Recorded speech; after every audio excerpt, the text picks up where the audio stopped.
Come closer now, child. Come on, real close. Sit right here in the shade of this old oak tree, the kind that has seen tears fall like summer rain, seen blood sink deep into red Carolina clay, seen souls break and spirits rise at the very same time. Now listen, people. What I'm about to tell you ain't written in no school book, ain't hanging on no museum wall, ain't spoken in no preacher's Sunday sermon.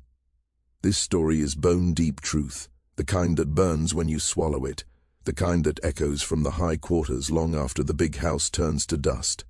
This is the story of Ann Betty High, not Elizabeth. No fancy name for a woman they tried to erase, just Betty. Betty who crossed the endless passage in chains and still came out the other side with fire burning in her chest. Betty who worked them cotton fields from can't-see morning to can't-see night, but never let her back stay bent forever. Betty who looked a white overseer straight in the eye and said the one word slaves were never meant to know. No.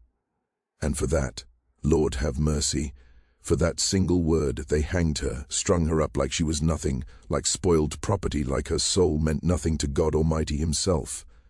Now you might ask why we need to hear this. Why stir up old pain? I'll tell you why, Q. Because forgetting is the second death. Because when we stop saying their names, when we stop telling what they lived through, when we let the plantation ground swallow the truth, we lose ourselves. Betty didn't die quiet. Betty didn't die begging. Betty died standing tall. And that memory, child, that memory has to live. So steady your heart, take a deep breath, and walk with me now. Walk back to those dark quarters of the Carolina Low Country. Walk back to the days when the whipping post was the law. Walk back to the moment when one woman's refusal shook the roots of a whole wicked world. This won't be easy. But the old ones warned us, truth never is. Come on now, Betty's waiting. Now you see, people, the land itself remembers. Down in the Carolina Low Country, where the red clay runs thick like blood and the air hangs heavy with the ghosts of a million prayers never answered, there's a place folks still won't walk after sundown. They say the ground there is cursed to the 9th generation. And maybe it is, maybe it should be. That ground drank more suffering than any soil should ever hold. This was plantation country, the kind of place where white men built empires on the backs of stolen people, where cotton fields stretched wide as the sky, where the burning sun beat down on black flesh from can't-see morning till the stars came out to weep. The plantation they called Wexford sat near the edge of the Ashley River, surrounded by thick forests and swampland that swallowed runaways whole. The big house stood tall and white, shining like a lie in the morning light, while just beyond it, hidden from polite eyes, sat the slave quarters. Rough cabins made of pine and misery, packed tight with souls who had forgotten what it meant to dream. In those days of deep sorrow, there was no law for black folk but the Master's word, no justice except what he decided at breakfast, no mercy except what he felt like giving. And Lord have mercy, he rarely felt like giving any. The overseer at Wexford was a man named Hewitt, mean as a snake and cruel to the core. Folks said he could smell defiance the way a hound smells fear. Said he loved the whip and the post the way other men loved fine whiskey or Sunday prayer. Hewitt had a saying he liked to repeat, standing there with his iron blade and that whip coiled tight in his fist. A slave that won't bow is a slave that won't live long. And he meant it, child. Every single word. But here's the thing about cruelty. It breeds resistance the way rain breeds flowers. You can beat a person down, chain them up, work them till they fall, but you can't fully kill the rebellious soul inside them, not if they hold on to even one piece of who they were before the chains. Betty held on. She came to Wexford in the summer of 1748, brought in a slave coffle from Charleston's auction block. She had survived the Middle Passage, that floating grave where so many of our people died. And somehow, by the grace of the ancestors or pure stubborn will, she came out the other side still breathing, but breathing didn't mean broken. From the first day she set foot on Wexford's cruel ground, folks in the quarters knew she was different. She walked with her spine straight. She held her head in a way that made white folks uneasy. She didn't shuffle, didn't rush out a yes sir, didn't drop her eyes when Hewitt came prowling around shouting orders. Old Mama Dina, the oldest woman in the quarters, pulled Betty aside one evening after the work bell rang. "Child," she said, her voice low and careful, "you got to learn to bend. These white folks don't tolerate no strong-willed woman. You keep walking like that, keeping your eyes lifted like that, you're going to bring trouble on yourself." Betty just looked at her, calm and steady, not afraid. "Mama, I already lived through trouble," she said quietly. "Crossed an ocean in chains, watched my people die in the dark. If trouble going to find me here, let it come." Mama Dina shook her head slow, her heart heavy. "You don't understand, girl. Trouble here don't just find you, it breaks you." But Betty wasn't listening, or maybe she was, and just didn't care, because some souls, child, would rather die standing than live on their knees. People swear to this truth even now. All these years later, when the wind blows cold through the empty quarters and the memory of Betty still walks that blood-soaked ground, the old ones remind us that once a spirit refuses to break, not even death can silence it. And Betty, she was about to prove that truth in ways nobody, not Hewitt, not the Master, not even God in heaven, could have expected. The quarters carried a heavy feeling that night. I tell you now, child, Betty was no ordinary woman. She wasn't the kind history books remember. She never led an army, never wrote speeches, never stood on a stage for white folks to clap. But in the dark quarters at night, when the work was done and the iron weight of the day finally lifted, folks whispered her name like it was a strong prayer. Because Betty had something most people lose the moment those chains lock around their wrists. She had fire. Now listen, people. I don't just mean rage, though she had that too. I mean the kind of fire that won't go out no matter how much water you throw on it. The kind that burns slow and steady, deep in the chest where no overseer's whip can reach. Betty was born somewhere across the ocean, in a place no one could name anymore because slave traders never cared about names or homelands, or the truth that every person they packed into those ship holds had a mother who loved them, a village that needed them, a life that mattered. The old ones say she came from a people who believed the soul could not be owned. A body could be chained, beaten, sold, but the spirit belonged only to the person and the ancestors. No white man could touch that. Betty carried that belief like armor. When she first stood on the auction block in Charleston, half-starved and covered in the filth of the Middle Passage, buyers looked her over like a mule, checked her teeth, squeezed her arms, made her turn slow while they decided her price. But they didn't see her jaw tighten when they touched her. They didn't see how her eyes stayed level, never dropping, never begging. They didn't see the quiet fury burning inside her chest, waiting for the day it could speak. A man named Thaddeus Wexford bought her that day. Paid good money, they say, because she was young and strong enough to work the fields till she dropped. He brought her back to his plantation, branded her like cattle, and threw her into the quarters with the rest of the enslaved. And that's when the trouble truly began. At Wexford, there was a way of surviving that everyone understood. Keep your head down, do your work, don't talk back. Maybe you live another day. Betty didn't follow that way. She worked hard, splitting wood, picking cotton, hauling water from dawn till dusk under that killing heat. But she didn't move in fear. She didn't flinch when Hewitt passed by. She didn't lower her eyes when the Master rode through, counting human lives like livestock. And that, child, marked her from the very start. Hewitt noticed her first. He didn't like how she stood, too straight, too sure, like she thug. She was equal. He didn't like how she looked at him either. Not with hate, not with fear, but with something worse. Indifference. Like he wasn't worth her anger one afternoon about 2 weeks after she arrived. Hewitt called her over while she was working the cotton rows.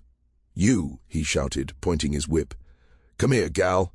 Betty looked up slow, wiped the sweat from her face and walked over at her own pace. Not rushing, not dragging, just walking like her time was her own. That was her first mistake according to Hewitt. "When I call you," he said, his voice low and sharp, "you run. You hear me? You don't walk. You run like your life depends on it. Because it does." Betty met his eyes and said, "I heard you."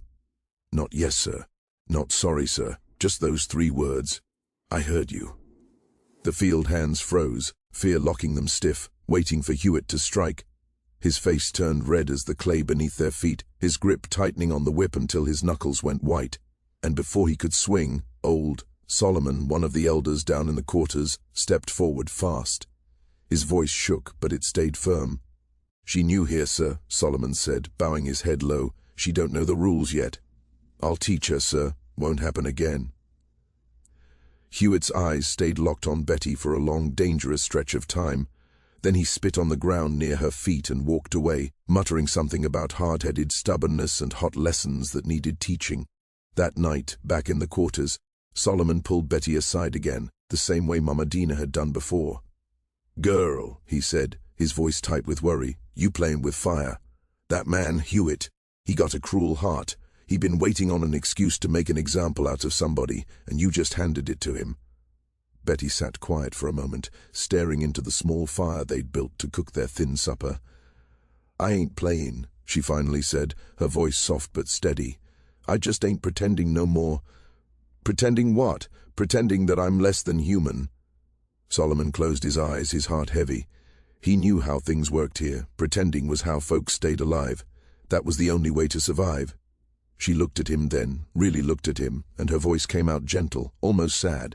"Then maybe I ain't meant to survive, my brother, and folks swear to this day you could feel the temperature drop in those quarters right then. Like the ancestors themselves heard her words and shivered, because deep down, everybody knew this truth. A soul that refuses to bend is a soul that will either break or become something so powerful it can break the world instead." Her heart beat like African drums, and the spirits listened. "Now listen close, people. Before we go any further, you got to understand where Betty's fire came from. It didn't just rise up out of nowhere. No, child. That kind of strength gets reforged in hell. And the Middle Passage, that was hell on water. Betty was taken from her homeland in the dark of night, snatched away by slave raiders who moved through villages like death itself. Chains rattled, guns fired, and screams tore through the African night. She was maybe 16 or 17 years old, still carrying her mama's face fresh in her memory. She still remembered the songs they sang during harvest. She could still taste the food from her people's land. All of that was ripped away in one bloody night. They marched her and dozens of others to the coast, feet bleeding, wrists bound, pain beyond words. Anybody who fell got kicked until they stood back up or was left to rot where they dropped. Anybody who cried too loud got beaten silent. Anybody who tried to run, Lord have mercy. They made examples of them right there on the trail so the rest would learn. Betty did learn, but not the lesson they wanted. She learned that cruelty had no bottom, that men could look at other human beings and see nothing but money. She learned the world was lawless in ways she had never imagined, and she learned something else too. If you're going to die anyway, you might as well die on your feet. When they reached the coast, they threw her and the others into a dark hole beneath a stone fortress, a place where the walls wept with damp and despair. They kept them there for days, maybe weeks, feeding them just enough tea. Oh, keep them breathing, just barely alive. Then came the ship, Lord God Almighty. That ship was a floating coffin, there ain't no better way to say it. When they shoved Betty down into the hold, the smell hit her like a fist. Blood, sweat, vomit, death. Bodies packed so tight you couldn't move, couldn't breathe, couldn't do nothing but lie there in your own filth and beg for mercy that never came. Chains rattled in the dark. Babies cried until they had no tears left. Women wailed prayers in languages the white sailors didn't understand and didn't care to. Men groaned and cursed and begged God to let them die. And many did die. Lord, so many died. They died from fever, from hunger, from heartbreak. They died from heavy chains cutting into their flesh until sickness set in. They died choking in that airless tomb. They died from losing hope. And child, that was the cruelest death of all.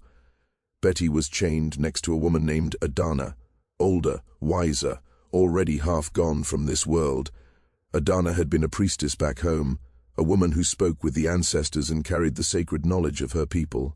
One night, in the pitch-black darkness of the hull, with the ship rocking and creaking like it might split apart at any second, Adana whispered to Betty, "They can take your body, child, chain it, sell it, break it, but your soul is your own. Your soul belongs to the ancestors. Don't you ever forget that." Betty's voice came out rough and broken. "What good is a soul if my body ain't free?" Adana was quiet for a long while. Then she said, "A free soul can haunt. A free soul can resist. A free soul can outlive the chains and the men who made them. That's the power they fear most. That's why they work so hard to break us." 3 days later, Adana was dead. The sailors dragged her body up on deck and tossed her into the sea like she was nothing. Betty heard the splash from Belle. Ow, clear as a bell, and something inside her snapped, not broke. Snapped like a branch bent too far that springs back full of fury. From that moment on, Betty made a promise. To the ancestors, to Adana's spirit, to herself. If I survive this, I will never bow. And when the ship finally reached Charleston, when they dragged her onto the auction block, half dead and hollow-eyed, that promise was still burning hot in her chest. The root doctor warned us generations later, a soul forged in the middle passage don't break easy, it bends the world instead. Betty proved that warning true. Those chains had memory, and so did she. You see now, people, Wexford Plantation wasn't just a place, it was a machine built to grind black bodies into cotton, into tobacco, into blood money that filled white men's pockets while souls withered under the burning sun. The plantation stretched across 300 acres of red clay and river-bottom land. Cotton fields ran as far as the eye could see. Row after row of white bowls waiting to be picked by hands that bled from before dawn until stars came out to witness the crime. At the center stood the big house. 2 stories of whitewashed wood and stolen wealth with tall columns out front like it was some kind of temple. Inside, Master Wexford lived in comfort, feather beds, silver spoons, wine shipped from France. His wife wore silk dresses, his children played with fine toys brought over from Europe, all of it paid for with stolen lives. Behind the big house, hidden by a line of oak trees so the master wouldn't have to see it from his breakfast table, sat the slave quarters. 15 rough cabins made of pine logs and mud, each packed with 8 to 12 souls. No windows, dirt floors, roofs that leaked when it rained. In summer, the heat inside was choking. In winter, the cold cut through the walls like iron knives. This was home. This was hell. The day began before sunrise, when the overseer rang the work bell, a sound that haunted people's dreams, that made children wake up crying. That marked the start of another day of endless suffering. You worked until your back screamed, until your hands cracked and bled, until the sun beat down so hard you thought you might fall dead right there in the field. And if you slowed, if you took too long to breathe, if you looked like you might be tired, the whip reminded you your body wasn't yours. Your pain didn't matter. You were property, and property didn't get to be weary. Hewitt, the overseer, walked the fields with his whip always ready. His eyes never stopped watching. His mouth never stopped spilling threats and curses. He had 2 drivers, black men forced to whip their own people to save themselves, and together they kept the machine running smooth. Beside them rode the patrollers. Poor white men paid to hunt runaways, to terrorize any black soul caught off the plantation without a pass, to remind everyone that freedom was just a dream that could get you killed. At night, the quarters were where folks tried to remember they were human. People gathered around small fires, cooking whatever scraps they could find, fatback, cornmeal, sometimes a possum or a fish somebody managed to catch. They sang spirituals low and soft, praying for deliverance that felt like it might never come. They told stories from the old country, trying to hold on to memories slavery tried to steal. And they whispered about runaways who made it north. Whispered about the Underground Railroad, that secret path of safe houses and brave souls. Whispered about Moses, a woman named Harriet who came back again and again to lead her people out. Whispered about conjure women who could curse cruel masters, about root doctors who knew how to poison without leaving a trace. They whispered about resistance, but it was dangerous talk. One wrong word to the wrong ear, and you'd find yourself tied to the whipping post or worse, sold down the river to the deep south, where folks were worked to death in rice fields and cane swamps. So most people kept their heads down. They survived however they could. They loved each other quiet-like. They tried to shield their children from the worst of it. That was the rhythm of Wexford. That was the devil's design. Betty understood all of this within her first month. She saw how the system worked. Break the body first, then the spirit. Tear families apart. Sell children away from their mothers. Use fear and violence and hunger and exhaustion to make people too tired to dream of freedom. She saw it. She understood it. And she hated it with every breath she took. One night, sitting by the fire with the other women, Mama Dina tried to explain how to stay alive. You got to be clever, child. Smile when they watching. Say yes, sir, and no, ma'am. Make yourself small, invisible. That's how you live long enough to see your babies grow. Betty stared into the flames for a long time. Then she spoke, her voice soft but unshaken. What if I don't want to just survive, Mama? What if I want to live? Mama Dina shook her head, worry written deep on her face. Living and surviving the same thing here, girl. You best learn that fast. But Betty already knew better. She had learned it deep in the belly of that ship, where chains rattled and souls were tested, and some came out forged in fire instead of broken. That slave ship, huh? She had learned it from Adana's last breath, learned it deep in her chest, in the darkest corner of her rebellious soul. She learned that some things are worse than dying. That land carried heavy spirits, and the ground remembered every tear that ever fell on it. Listen here, child. In the world of slave, Rai, there were rules. Rules nobody wrote down, but every black soul learned fast if they wanted to keep breathing. Rule number 1, never look a white man straight in the eye. That was the most important rule of all. See, white folks needed you to believe you were less than human. They needed you to act like it, think like it, feel it down in your bones. And the fastest way they measured that was through your eyes. Lower your gaze, and you showed you knew your place. Keep your eyes level, and you were asking for trouble.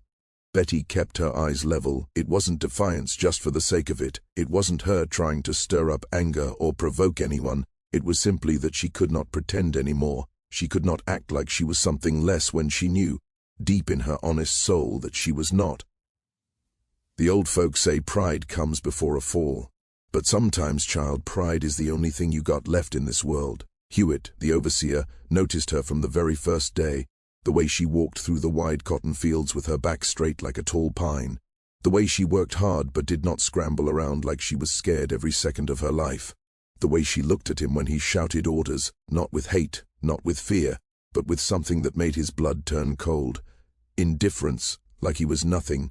Like his whip, his power, and his whiteness meant nothing at all to her, and that feeling drove him half mad.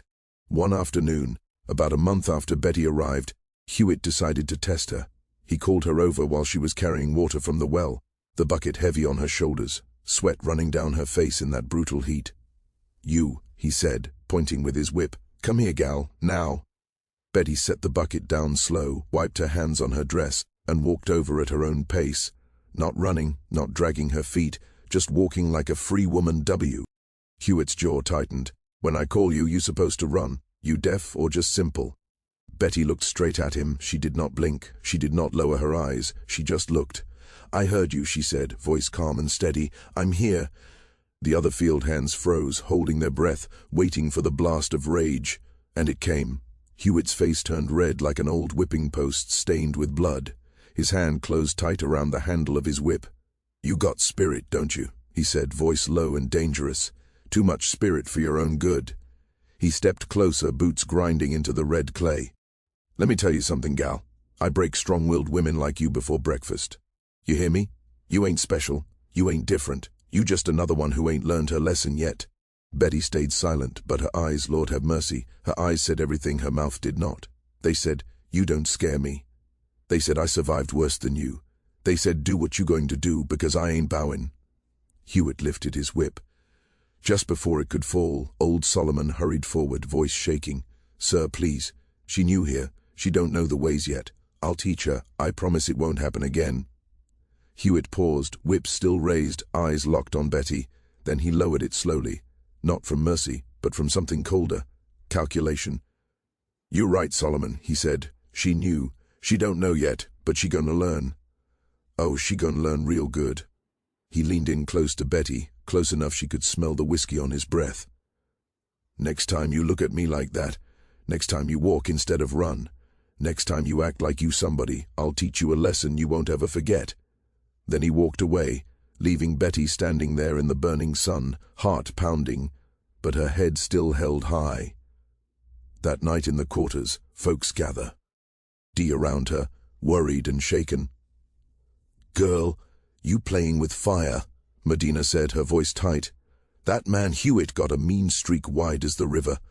He been looking to make an example out of somebody, and you just handed yourself over." "I didn't volunteer for nothing," Betty said quietly. "I just refused to pretend." "Pretend what?" someone asked. "Pretend I'm an animal." The quarters fell silent as the grave, because everybody knew, the ancestors knew, the spirits knew, even God Almighty knew that a woman who refused to be broken was a woman marked for destruction. But also, maybe, just maybe, a woman marked for legend. People swear you could feel a shift that night, like the air itself grew heavier, like something was coming, something terrible and powerful all at once. And Betty just sat by the fire, staring into the flames, like she could see the future inside them, like she already knew how her story would end. In the quiet of the night, the ancestors whispered warnings. I tell you now, there are moments that change everything, moments when the world tips on its side, when a soul decides who it will be, moments when history holds its breath. For Betty, that moment came on a blazing morning in late August, when the sun rose like a curse over the cotton fields, and the air hung thick with violence waiting to happen. Hewitt had been watching her for weeks, setting his trap, waiting for the right excuse. He wanted a lesson the whole plantation would remember. That morning, he found it. Betty was picking cotton, moving down the row, her sack already heavy, when Hewitt rode up and stopped beside her. You behind on your quota, he said sharp. Everybody else got 2 sacks, you only got 1. It wasn't true. Betty knew it, and so did everyone else. But truth never mattered on a plantation, only the master's word and the overseer's mood. Betty straightened up slow and wiped the sweat from her face. I've been working steady, sir, she said. Same as everyone. The way she said sir, no fear in it, no begging, just calm was enough. You calling me a liar? Hewitt snapped.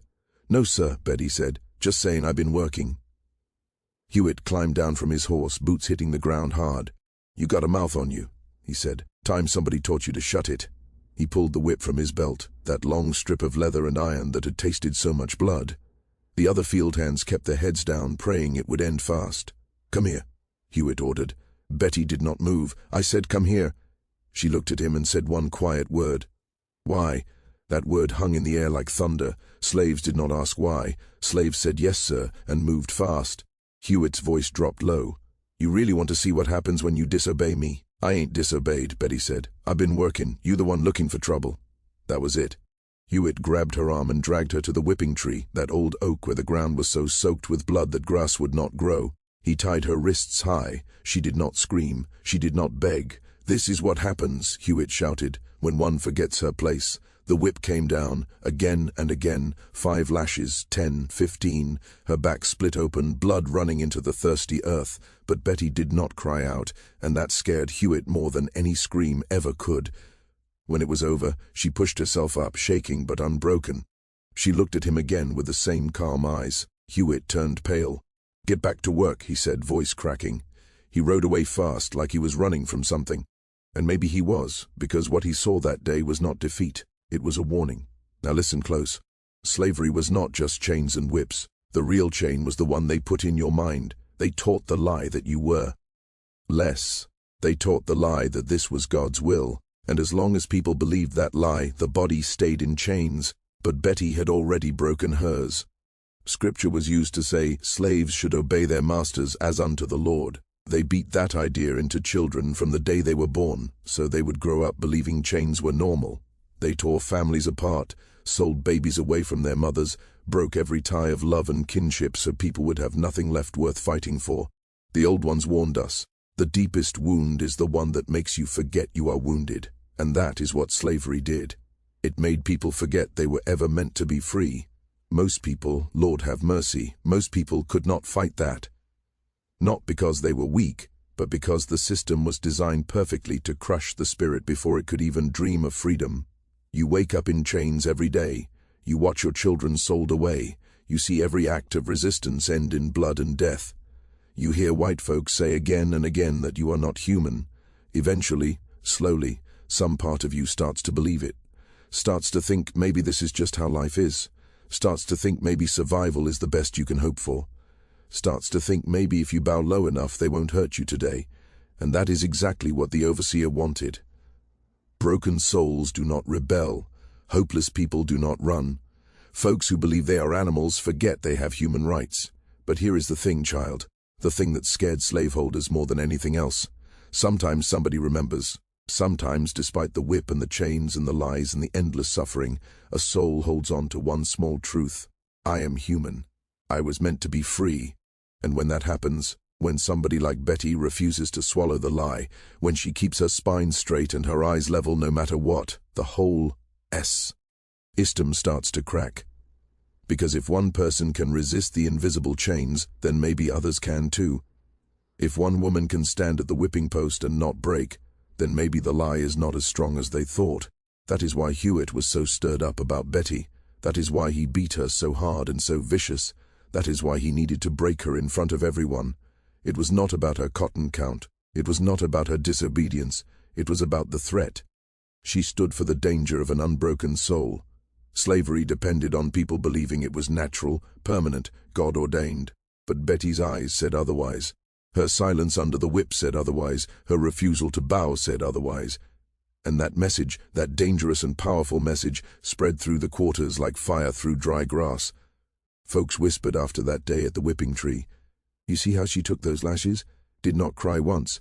Looked at Hewitt like he was nothing. Maybe, just maybe, we don't have to bow either. The ancestors knew. And Hewitt knew too. He knew those whispers were more dangerous than any runaway, any maroon camp, any act of sabotage. Because those whispers were hope. And hope, child, is the one thing slavery cannot survive.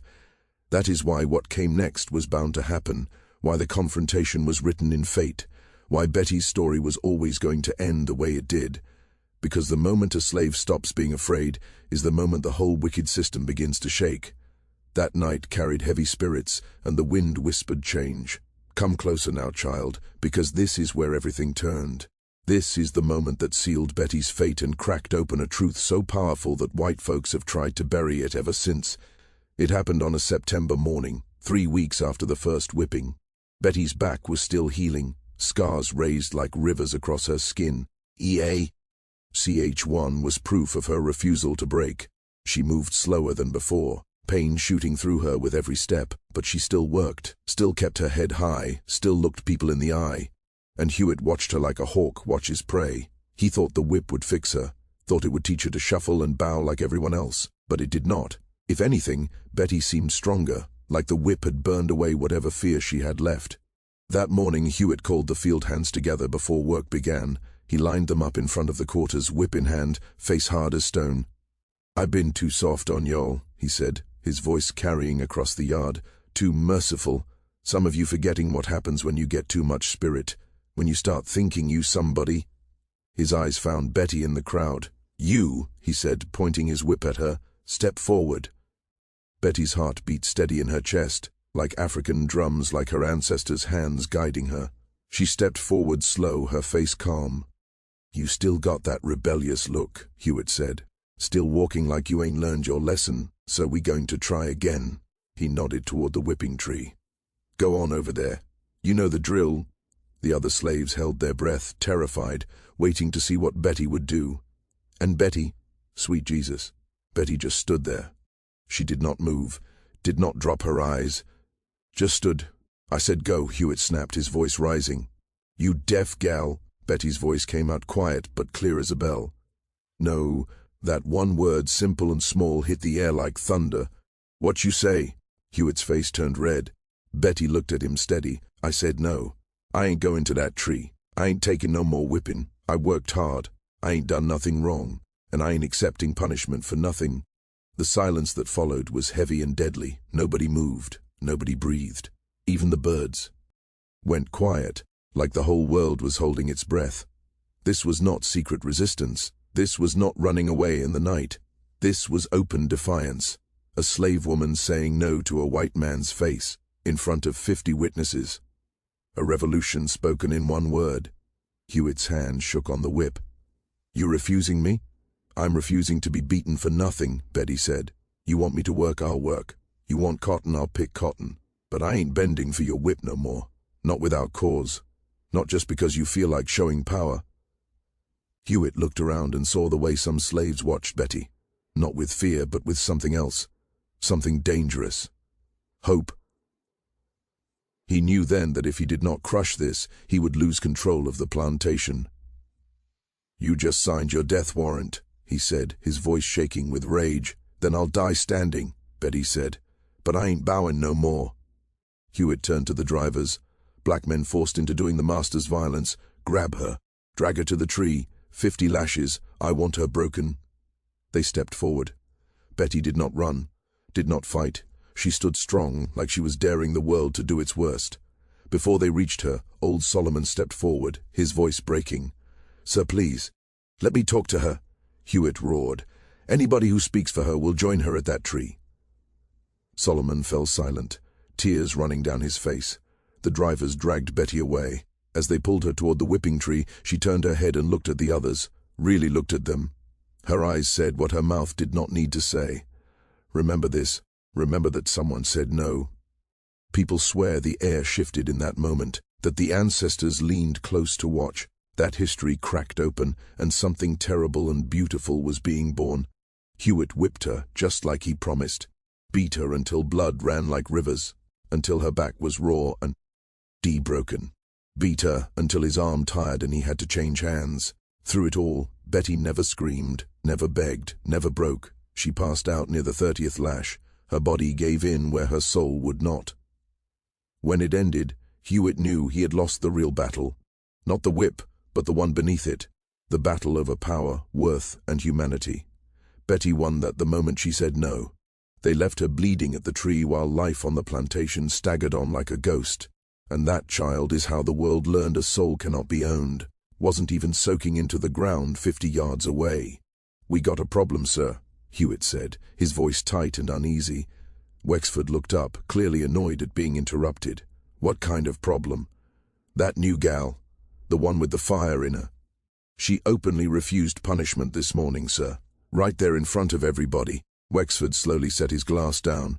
"Refused?" "Yes, sir. Said she wouldn't take the whip anymore. Said it straight out. Bold as brass. Lord have mercy." Wexford's face hardened.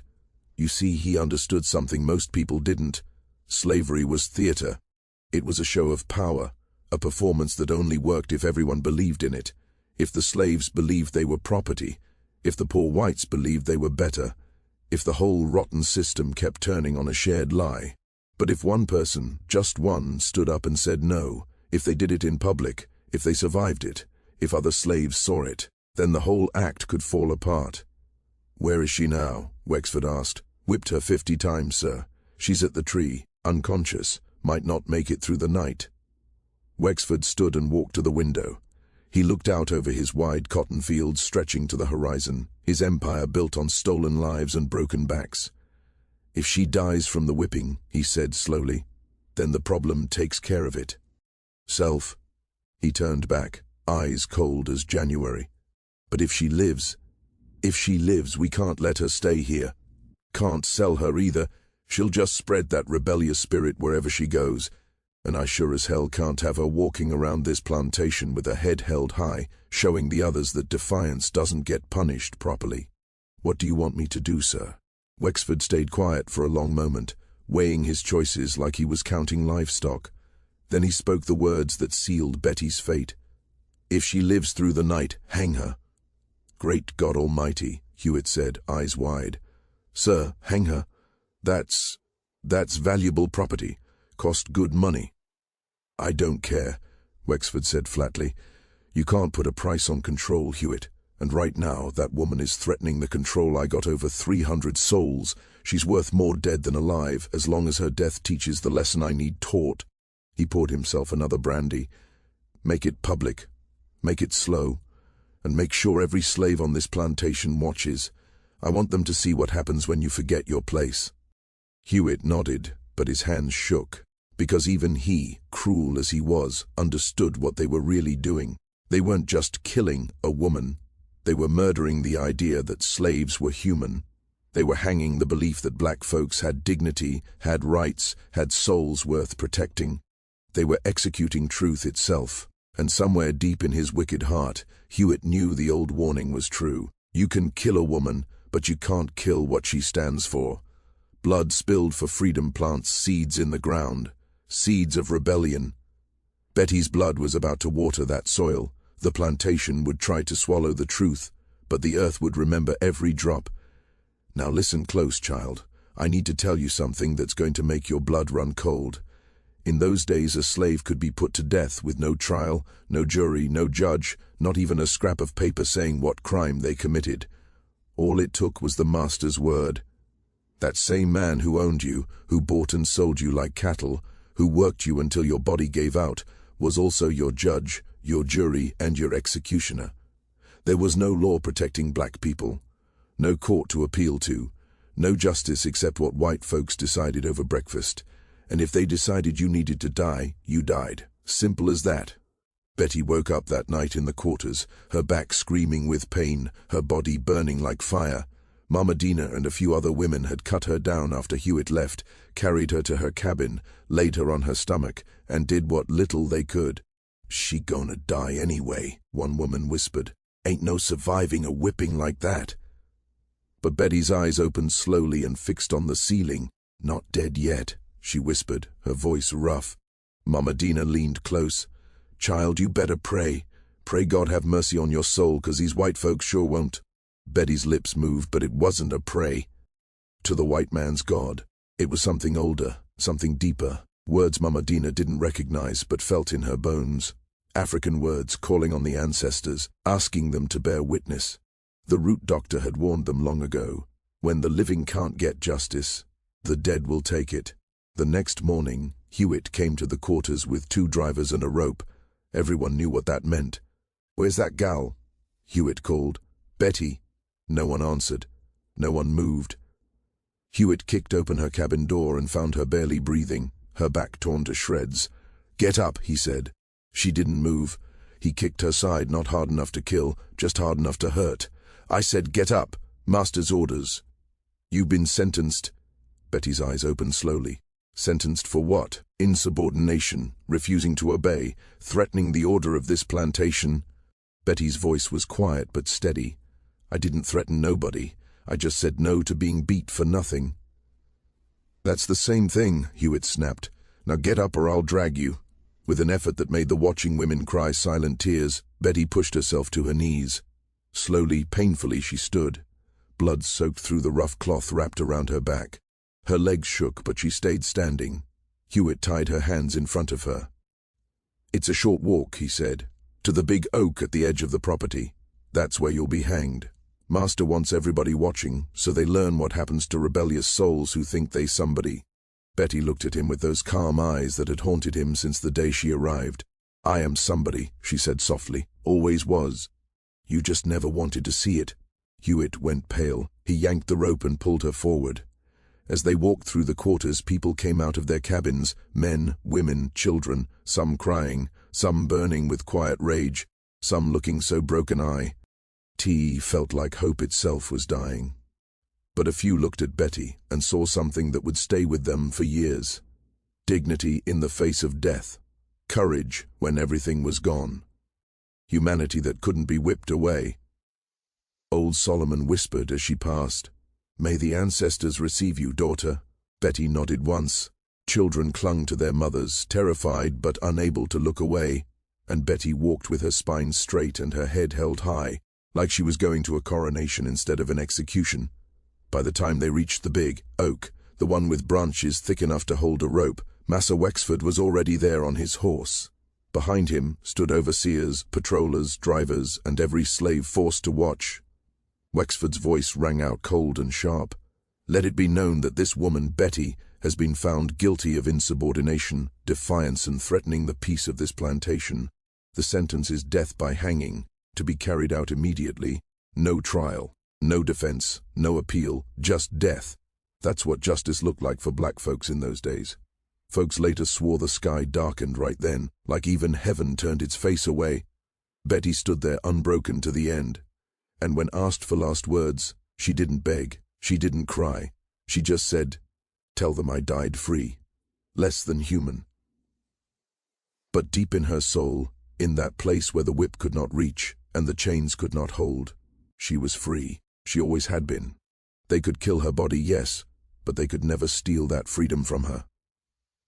Mama Dina let out a wail, the kind that rises from deep in the chest, from a place where grief and anger and love all mix together, into a sound that feels like the earth itself crying. It came from so far down it felt older than words. Other women joined her, their voices lifting into a mournful song with no lyrics, just sound, raw and pure and ancient. It carried pain, memory, and truth all at once. The white folks shifted where they stood, uneasy and confused. This was not how it was meant to happen. The slaves were supposed to be quiet, shaking, obedient. They were meant to bow their heads and swallow their fear. But this sound, this crying song, it was not weakness, it was an accusation. It was a witness. It was the ancestors speaking through the living, saying, "We see what you are doing and heaven sees it too." Wexford snapped at Hewitt, his voice sharp with anger. "Get on with it." Hewitt threw the rope over a thick tree branch, tied the other end into a fresh noose and slid it over Betty's head. The rough hemp scraped against her neck. Betty closed her eyes for just a second, and in that moment, people swear the wind stopped blowing. The birds went silent. Even the insects seemed to hush, like nature itself was holding its breath, like the whole world paused to watch. When Betty opened her eyes again, she looked up at the sky, that wide Carolina sky, blue and endless above the horror taking place below, and she smiled. Sweet Jesus, she smiled. It was not a happy smile, not a calm one. It was a smile that said, "You cannot break me. You never did." Hewitt looked to Massa Wexford, waiting. Wexford's voice came out cold and flat, final as stone. "Do it." And in the silence that followed, that heavy, choking silence, the only sound was the creak of the rope as Hewitt pulled it tight. Betty's feet lifted from the hard earth, and the world just watched. The quiet of the quarters would never sound the same again.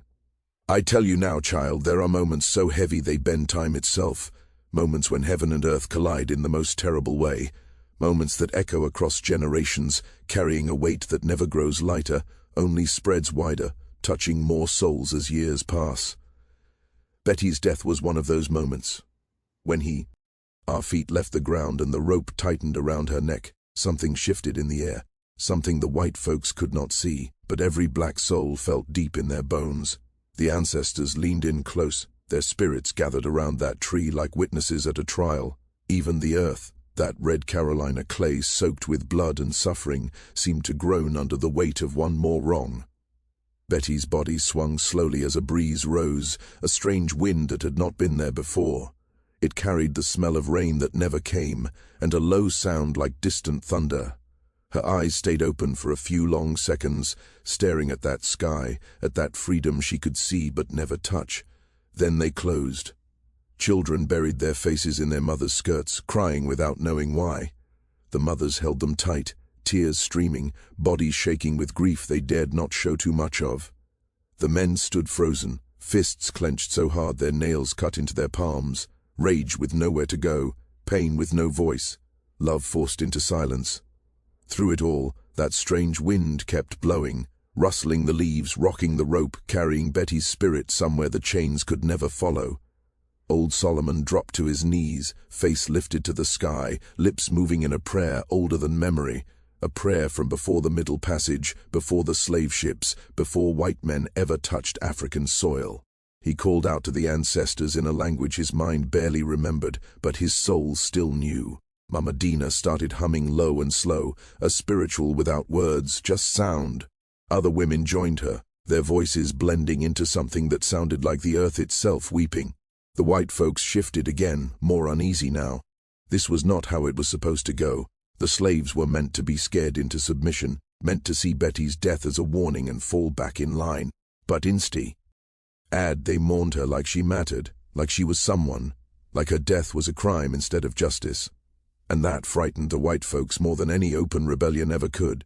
Because if the slaves saw Betty as human, if they saw her death as murder, if they remembered her instead of forgetting, then the lie slavery was built on would begin to crack. Massa Wexford must have felt it too, because his voice came out sharp and thin. "That's enough. Back to work. Show's over." But nobody moved at first. They stood there, eyes fixed on Betty's body swaying gently in that strange wind, like they were burning the sight into their minds so they would never forget. "I said move," Wexford shouted. Hewitt cracked his whip in the air, a sound that usually sent people running. This time they moved slowly, unwillingly, like their bodies were obeying but their souls were staying behind, refusing to leave Betty alone. As they walked back toward the quarters and the fields, something passed between them. Nothing spoken, but fully understood. Betty did not die begging. Betty did not die broken. Betty died proving that a black soul could not be owned. And that knowledge, dangerous and powerful, began spreading like fire through dry grass. That night in the quarters, silence sat heavy. Children asked questions their parents struggled to answer.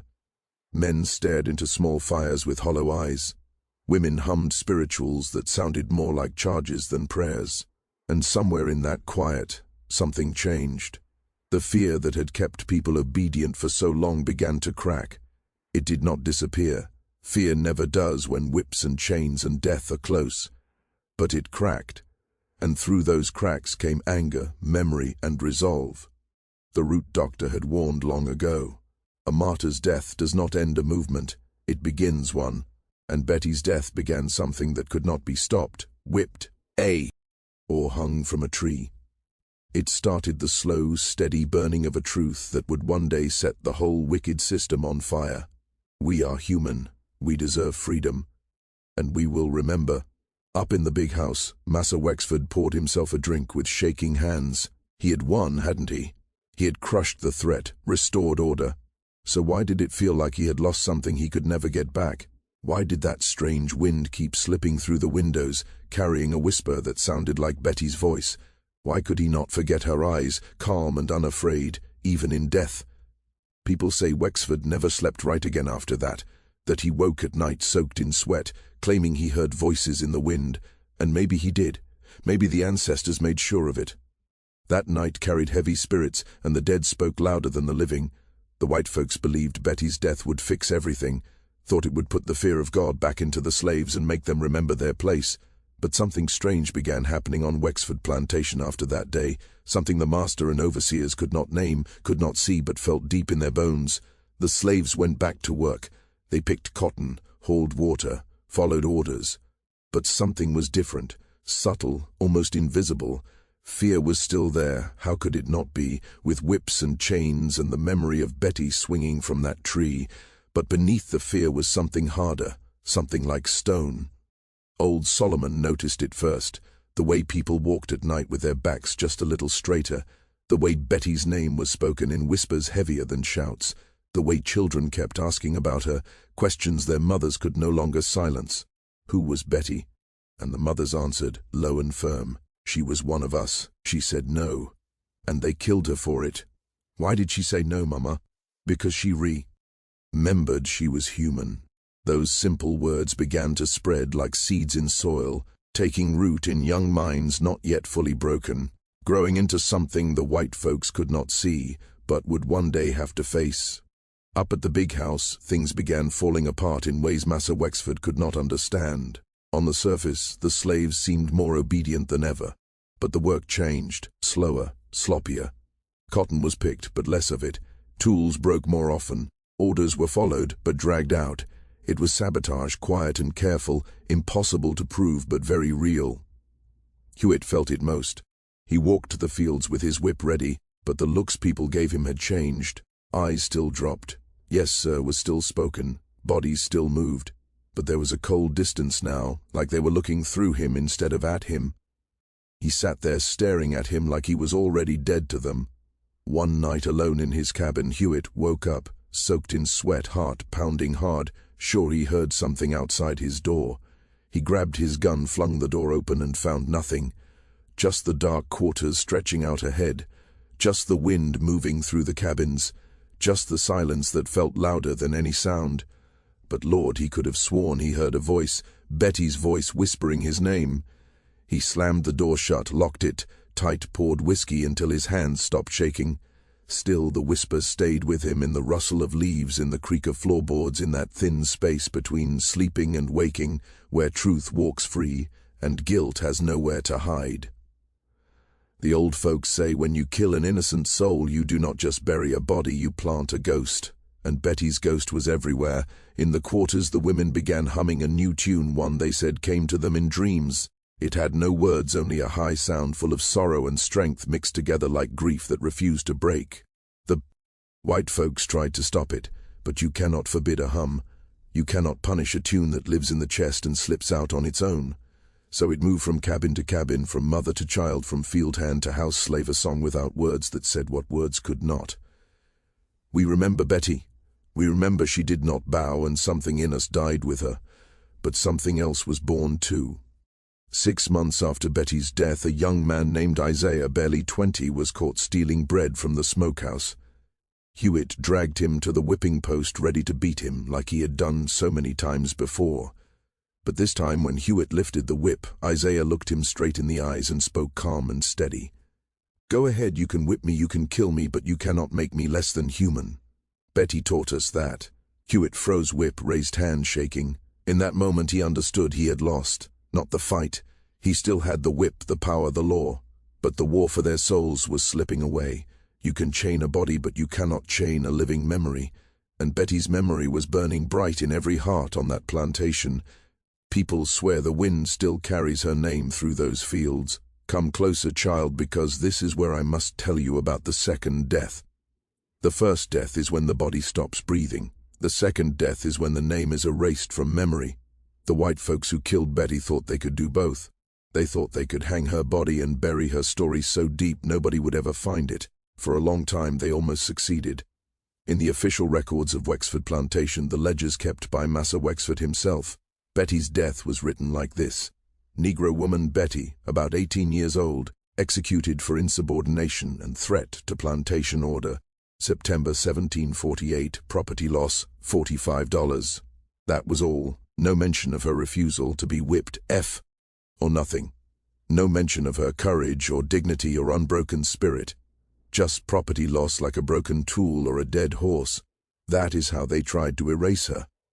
But what they did not understand is paper cannot hold the whole truth. Paper can record a death, but it cannot record the impact. It cannot record the whispers in the quarters, the songs that carry memory forward. It cannot record the way a story moves from grandmother to granddaughter, from elder to child, spoken low enough to hide, but loud enough to last for generations. The old ones warned history belongs to whoever tells it, but memory belongs to whoever lived it.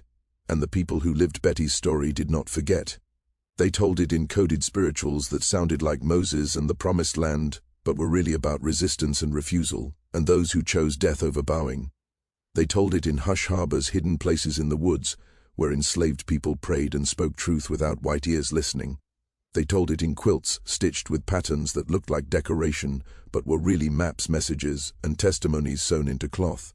They told it in names, names given to children that carried strength and meaning, unbroken spirit.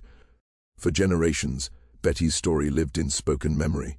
It traveled from plantation to plantation, carried by runaways on the Underground Road, to freedom whispered by guides who led souls north, shared in praise houses, where black voices could finally rise.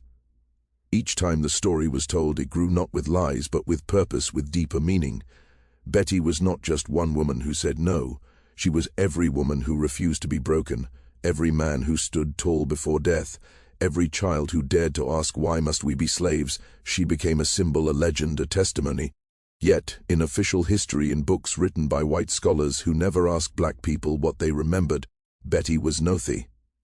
A footnote, a number, a line in a ledger, and forgotten. It took centuries for her story to surface again, when researchers searched dusty archives in Charleston and Columbia, matching names and dates, and realizing that the executed woman in the records was the same Betty kept alive in family stories. Even then, many historians ignored it, called it unproven, said oral history was not reliable, like written records were not created by those who gained from slavery. Hear me now. History is not always in books. Sometimes it lives in the songs grandmothers hum, sometimes in porch stories told at night, sometimes in the silence between words where truth rests heavy. Betty's story survived, not because it was written right, but because her people refused to let her die twice. They kept her name alive, her courage alive, her testimony alive. Today, when you hear Betty's story, know this is not only about one woman in 1748, it is about all of us who come from people who refuse to be broken. Our ancestors were not only victims, they were fighters, resistors, human beings who chose dignity over safety, truth over fear, freedom over life. That memory is what slave owners tried to bury. But memory is stubborn, child. It survives. And when the time is right, it rises from the ground like a voice calling from the grave, demanding to be heard. Betty's voice is still calling. Do you hear it? Her body died that day in September, under a sky that seemed to weep. But her spirit never died. What she proved, What she burned into every soul who saw her was what slaveholders feared most. You cannot own a soul that knows its worth. Betty walked to that tree broken in body, but whole in dignity. She refused to beg, refused to bow, refused to pretend she was less than human. In that refusal she became immortal, not in stone or statues, but in memory and story passed softly from grandmother to child when truth could fin. "Ali, breathe." Betty became a reminder that even in the darkest times when the world says you are nothing, you can choose to remember your humanity. That choice changes everything. It changed those who watched her die. It changed children who learned that resistance is not always violence. Sometimes it is standing still and saying no.